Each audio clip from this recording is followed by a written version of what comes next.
వచ్చే 3 ఏళ్లలో అర్బన్ ప్రాంతాల్లో ఇందిరమ్మ ఇళ్లు మంజూరు చేస్తామన్నారు మంత్రి పొంగులేటి శ్రీనివాసరెడ్డి. అర్హులైన ప్రతి ఒక్కరికి ఇళ్లు ఇస్తామని చెప్పారు. మొదటి విడతలో 3,80,000 ఇందిరమ్మ ఇళ్లు మంజూరు చేశామన్నారు మంత్రి. ప్రస్తుతం 3 లక్షల ఇళ్లు నిర్మాణంలో ఉన్నాయన్నారు.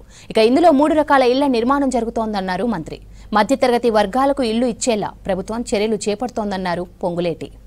ఏర్పడటానికి ముందు ఎన్నికల్లో వాగ్దానం భాగంగా ఇందిరమ్మ ప్రభుత్వం అంటేనే ఇందిరమ్మ ఇళ్ళు అనే స్లోగన్ ప్రతి మీటింగ్ లో మా నాయకులు మేము తీసుకొచ్చాం.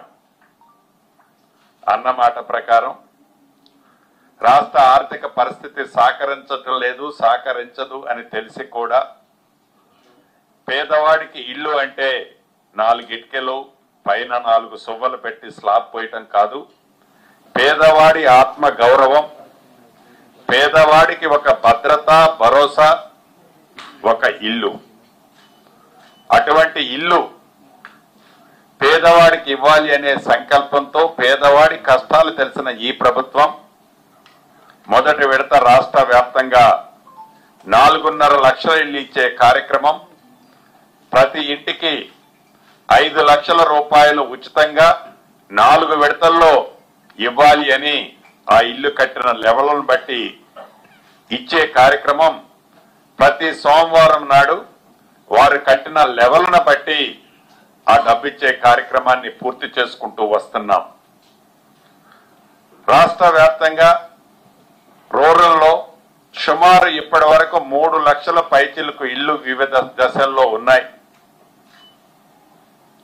నాకు తెలిసి నా దగ్గర ఉన్న ఇన్ఫర్మేషన్ ప్రకారం ఈ రాబోయే మార్చి నాటికి 1,00,000 ఇళ్లు పైచిలకు గృహప్రవేశాలు కాబోతున్నాయి. ఇప్పటికే సుమారు 22-23 వేల ఇళ్లు పూర్తయ్యాయి. 1,00,000 ఇళ్లు పైచిలకు గృహప్రవేశాలు పూర్తి కాబోతున్నాయి. మిగిలిన ఇళ్లు నాకు తెలిసి రైనీ సీజన్ కంప్లీట్ అయ్యే లోపు, రైనీ సీజన్ వచ్చే లోపు ఫస్ట్ ఫేజ్ లో ఇచ్చిన ఈ ఇళ్లు ఏవైతే ఉన్నాయో 3 లక్షల పైచిలకు ఆన్ గోయింగ్, 4.5 లక్షల్లో మిగిలినవి కూడా వివిధ దశల్లో ఉంటాయి. ఏప్రిల్ మే ఎండింగ్ కల్లా ఈ 3 లక్షల ఇళ్లు పైచిలకు గృహప్రవేశాలు కాబోతున్నాయి. కొత్త ఫైనాన్షియల్ ఇయర్ లో అంటే ఏప్రిల్ నుంచి 2వ విడత ఇళ్లు ఇచ్చే కార్యక్రమాన్ని కూడా ఈ ప్రభుత్వం చేయాలని నిర్ణయం తీసుకోవటం జరిగింది. ఇది ఒకసారి ఇచ్చో 2 సార్లు ఇచ్చో ఇవ్వటం అయిపోయింది అని చేతులు దులుపుకునే ఆలోచన ఈ ప్రభుత్వానికి లేదు. అర్బన్కి సంబంధించిన విషయంలో కూడా జిహెచ్ఎంసీ పరిధితో పాటు పాత జిల్లా హెడ్ క్వార్టర్లతో పాటు ముఖ్యమైన పట్టణాలు, కోరు అర్బన్ ప్రాంతాలలో ఈ ఇందిరమ్మ ఇళ్లకు సంబంధించింది కూడా ఒక ప్రణాళిక తయారైంది. ప్రధానంగా ఈ కోరు అర్బన్ ప్రాంతానికి సంబంధించిన దాంట్లో మురికివాడల్లో నివసించే పేదవాళ్ళకి మనం ఎక్కడో బహు దూరంలో 15 కిలోమీటర్లలోనో 20 కిలోమీటర్లలోనో అక్కడ మనకి భూమి ఉంది కదా అని అక్కడ కడితే, ఆ కట్టే ఇల్లు కూడా 15 ఫ్లోర్లో 20 ఫ్లోర్లో కడితే ఈ 20 కిలోమీటర్లు ప్రతిరోజు ఈ పేదవాడు పొట్టకూట కోసమే జీవిస్తున్నామనే పోరాటం చేసి ఆ పేదవాడు అంత దూరంలో ఉండి మళ్ళీ ఇక్కడ పనిచేసుకోవటానికో అతని చిరు వ్యాపారాలు చేసుకోవటానికో అంత దూరం నుంచి ఆపరేషన్ చేయలేని కారణంగా గత ప్రభుత్వంలో మేము 2 బిహెచ్కేలు 50,000 ఇచ్చినా 60,000 ఇచ్చినా అవి కూడా ఖాళీగా ఉండటానికి రీజన్ అది అని గ్రహించి సైంటిఫిక్ గా దీనికి ఒక పరిష్కారం తేవాలి అనే ఆలోచనతో ఈ దేశంలో ఉండే అనేక ప్రధానమైన నగరాల్లో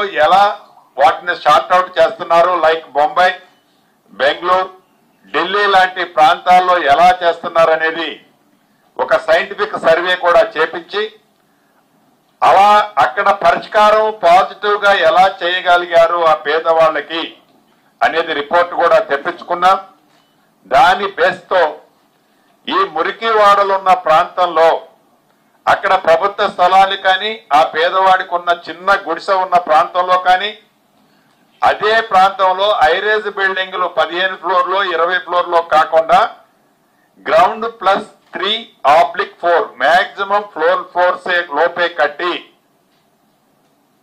ఆ పేదవాడు పొద్దున్నే లెగడంతోనే తన చిరు వ్యాపారం కానీ ఏదైనా చిన్న కంపెనీలోనో ఆ ప్రాంతంలో తన జీవనోపాధికి చేసుకునే వసతులు కల్పించే ప్రాంతంలోనే ఇల్లు ఇవ్వాలనే ఆలోచనతో ఈ ప్రభుత్వం అటువంటి ప్రణాళికతో రాబోయే రోజుల్లో ఒక క్లారిటీ ఇవ్వనుంది.